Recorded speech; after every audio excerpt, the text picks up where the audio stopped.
Assalamualaikum warahmatullahi wabarakatuh.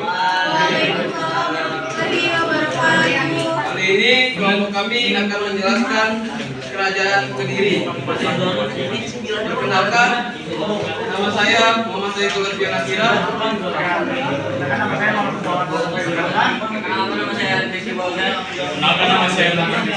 Saya Muhammad Haji Novianto. Kerajaan Kediri berlokasi sesuai dengan apa yang dituliskan dari Prasasti tahun 2042. Kerajaan Kediri berlokasi di Pulau Jawa bagian timur dengan pusat pemerintahan kerajaannya yang berada di Kota Barat atau yang pada era sekarang lebih dikenal dengan nama Kediri. Yang kedua ada nama-nama rajanya. Nama rajanya ada Samara Wijaya dari tahun 1042 sampai 1051. Yang kedua ada Seni Bamis Wara dari 1112 sampai 1135. Yang ketiga ada Jayabaya dari 1135 sampai 1159. Yang keempat ada Kertajaya dari 1188 sampai 1222.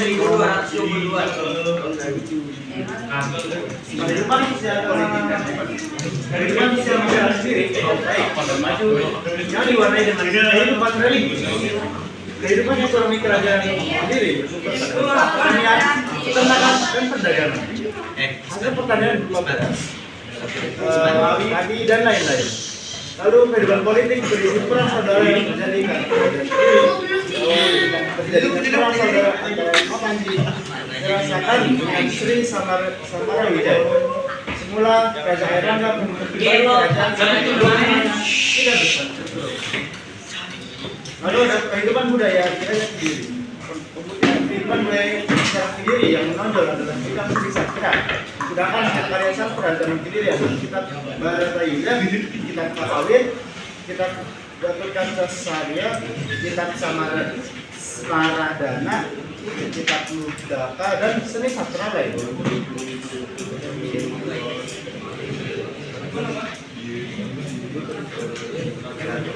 Peruntukan Kerajaan Singasari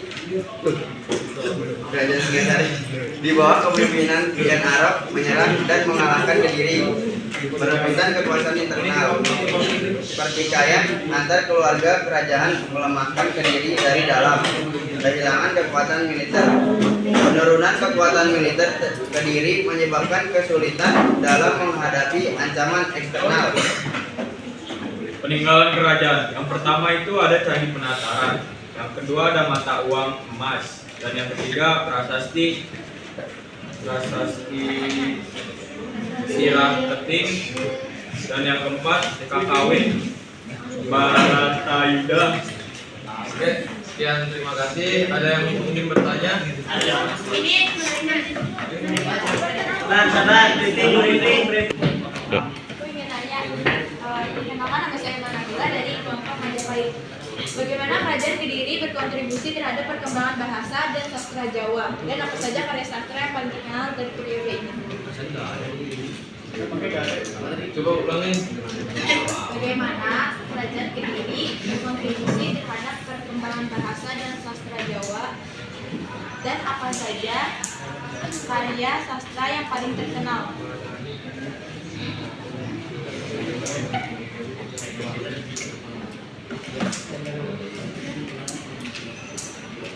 Siapa lagi yang mau bertanya? Perkenalkan, nama saya Kristina dari kelompok Sriwijaya. Di sini aku mau nanya, apa yang menjadi bukti arkeologis yang paling penting tentang kerajaan Kediri?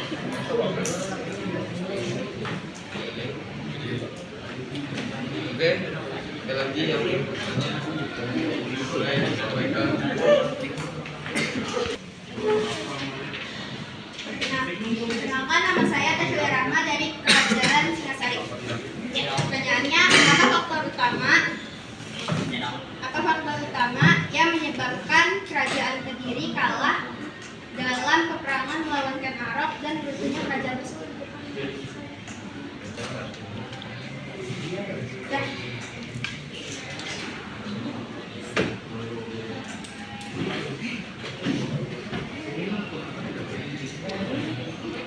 Kenapa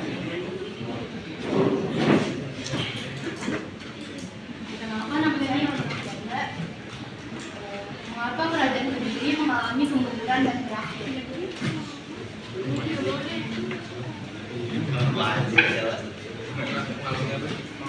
Mengalami kemunduran dan berakhir. Kecil.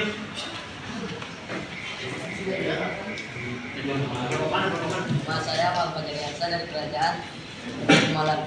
Saya ingin bertanya, bagaimana latar belakang berdirinya Kerajaan Kediri?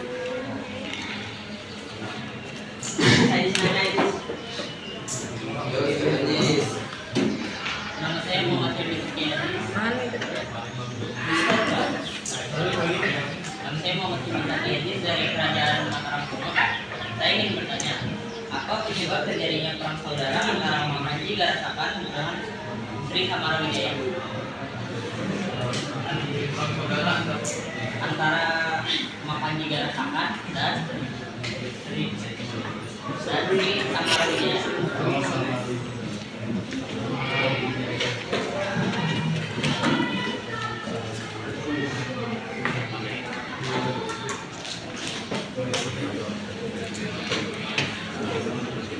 Iya dong. Ada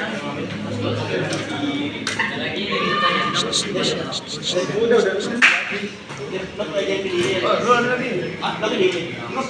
Belum. Ada lagi Oke, nama saya orang Kecil Kelamanan dari Jakarta Barat. Saya mau bertanya nih, kan di kehidupan budaya di Kerajaan Kediri ini ada banyak hasil karya sananya kan, kayak tahu, kalau tidak kawin sama lainnya. Boleh nggak jelasin isi dari salah satu kitab-kitab yang dijelasin tadi, sesingkat-singkatnya aja? Singkat saja. Mahal.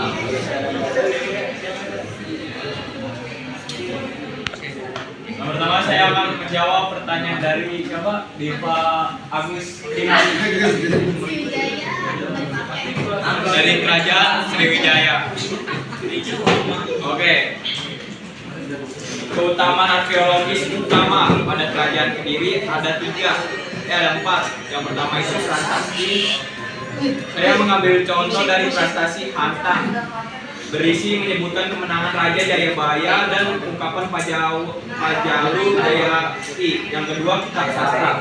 Saya mengambil Kakawin Baratayuda, berisi Empu Sedah dan Empu Panulu menggambarkan kejayaan Kediri.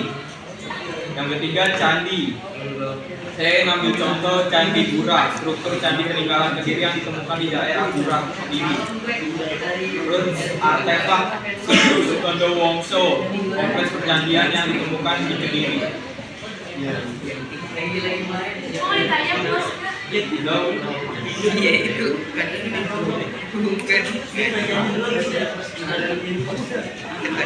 Saya akan menjawab pertanyaan dari Irma Nabila dari Kerajaan Majapahit. Bagaimana Kerajaan Kediri berkontribusi terhadap bahasa dan sastra Jawa, dan apa saja karya sastra yang paling terkenal?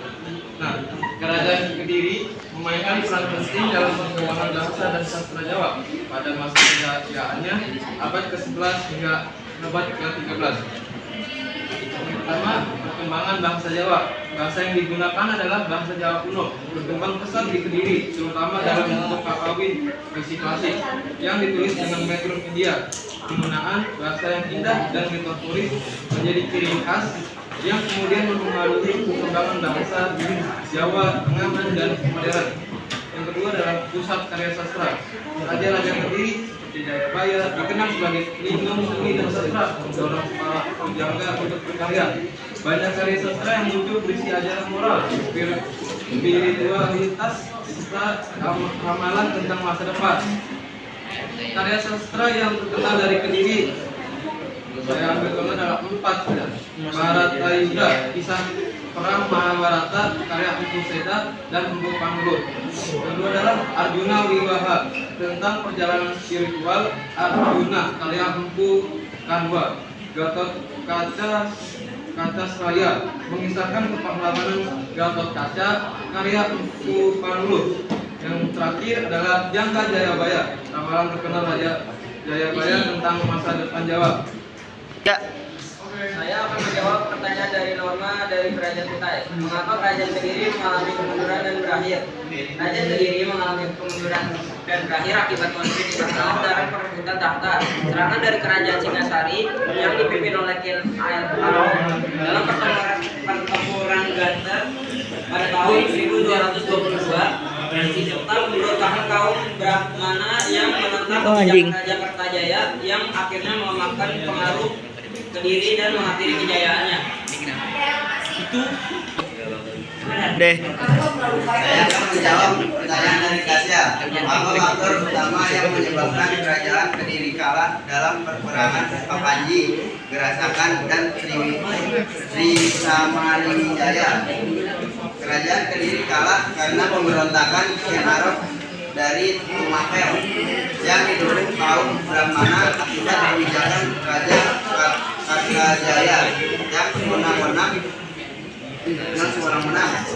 hingga Kediri tumbang dalam peperangan Ganter 1222 dan wilayahnya dikuasai Singasari. Saya akan menjawab soal dari Alif. Dari Muhammad Alif Ajayansa dari kerajaan Mataram, dari kerajaan Pedang.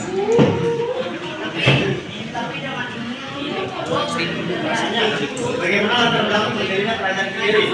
Kerajaan Kediri berdiri sebagai selanjutnya dari kerajaan Mataram kuno setelah bagian wilayah Irlandia pada tahun 1475 Masehi. Untuk menghindari konflik perebutan tahta dan putra, akhirnya membagi kerajaan menjadi dua bagian. Yang pertama adalah kerajaan Banjar atau Kediri. Kerajaan Kediri dengan ibu kota Dan kemudian berkembang menjadi kerajaan yang kuat, terutama di bidang ekonomi, politik, dan sastra, hingga mencapai puncak kejayaan pada masa pemerintahan Kerajaan. 3. Saya akan menjawab pertanyaan dari Ajis dari Kerajaan Mataram kuno.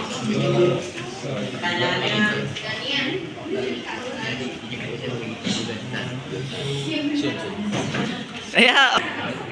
saya akan menjawab pertanyaan dari Ajis dari Mataram kuno. Apa penyebab terjadinya perang saudara Papanji, Gerasakan, dan Sri Samarinijaya? Perang saudara antara Papanji Gerasakan dan Sri Samarinijaya terjadi akibat perebutan tahta antara Kerajaan Janggala dan Kerajaan Kediri atau Panjalu setelah pembagian Kerajaan Mataram kuno oleh Raja Erlangga yang dipicu oleh ambisi Janggala untuk menguasai Kediri. Tidak kuasa terhadap pembagian wilayah serta persaingan dalam penguasaan sumber daya ekonomi dan jalur perdagangan strategis. Saya akan menjawab pertanyaan dari Raditya dari kerajaan Tarumanegara. Pertanyaan Radit yaitu jelaskan isi dari salah satu harian kitab Kakawin. Nah, saya di sini ngambil kitab Kakawin Arjuna Wiwaha, menceritakan kisah pahlawan Arjuna yang menapaki pertapaan demi mendapatkan senjata sakti dari para dewa. Dalam perjalanannya, Arjuna mengatasi godaan duniawi dan menunjukkan nilai kepahlawanan, kesabaran, dan serta hubungan antara manusia dan alam spiritual. Oke, sekian dari kelompok kami. Mohon maaf kalau ada yang Kurang. salah kata. Terima kasih. Wassalamualaikum.